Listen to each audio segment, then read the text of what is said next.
ஸ்ரீமன்னாராயணியம் தசகம் 35 ஸ்ரீராமாவதாரம் தொடர்ச்சி ஸ்ரீமத் ராமாயணம் சுக்ரீவ சக்யாத் பிரபிருதி ஸ்ரீமத் ராமாயணம் சுக்ரீவன் நட்பு முதல் ஸ்ரீஹரயே நமக. கோபிகா ஜீவனஸ்மரணம் கோவிந்த கோவிந்தா. நீத சுக்ரீவ மைத்ரீம் ததனு ஹனுமதா துந்துபேக்காய முச்சைகை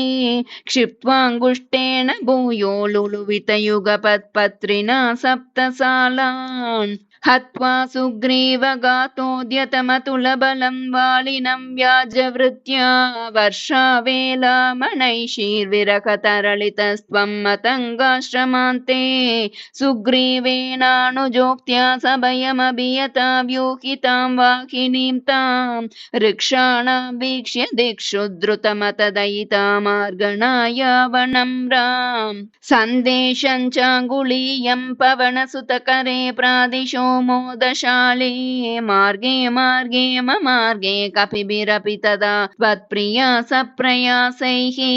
त्वद्वाता कर्णनोद्यद्गरुदुरुजव सम्पाति सम्पाति वाक्य प्रोतीर्णानोदिरन्तर्नगरि जनकजां वीक्ष्य दत्त्वाङ्गुलीयम्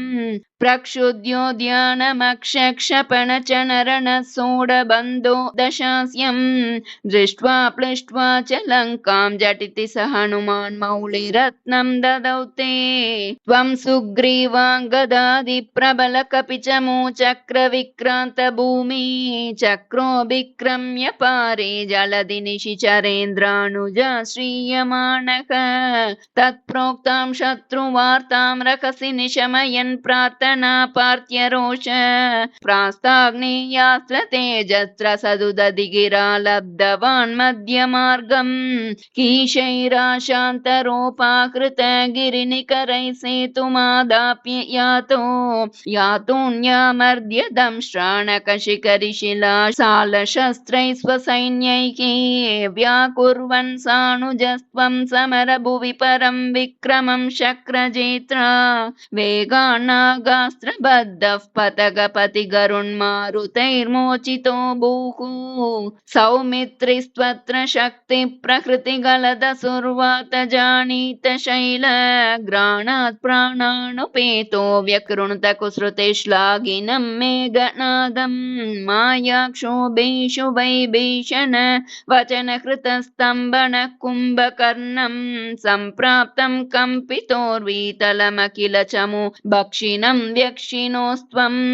गृह्णन् जम्बारि सम्प्रेषितरथकवचौ रावणेनाभियुध्यन् ब्रह्मास्त्रेणास्य बिन्दन् गलततिमबलामग्निशुद्धां प्रगृह्णन्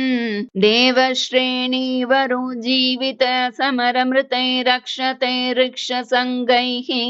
लङ्काभर्त्रा च साकं निजनगरमगा सप्रियः पुष्पकेन प्रीतो दिव्याभिषेकैरयुत समधिकान् वत्सरान् पर्यरंसीः मैथिल्यां पापवाचा शिव शिव किल तां गर्भिणीमभ्यहासीः शत्रुघ्नेनादयित्वा लवणनिशिचरं प्रार्थय शूद्रपाशं तावद्वाल्मीकिगेहे कृतवसतिरुपासूत सीतासुतौ ते वाल्मीके स्वत्सुतोद्गापित मधुरकृते राज्ञया यज्ञवाटे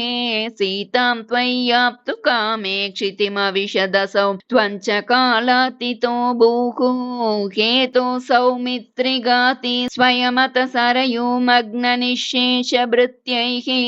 साकं नाकं प्रयातो निजपदमगमो देववैकुण्ठमाद्यं सोऽयं मर्त्यावतारस्तव खलु नियतं मर्त्यशिक्षार्थमेवं विश्लेषार्तिर्निरागस्त्यजनमपि भवेत् कामधर्मार्तिसक्त्या नो चेत् स्वात्मानुभूते क्वनु तव मनसो विक्रिया चक्रपाणे सत्वं सत्वैकमूर्ते पवनपुरपते व्याधुनुव्याधितापान्. श्रीहरये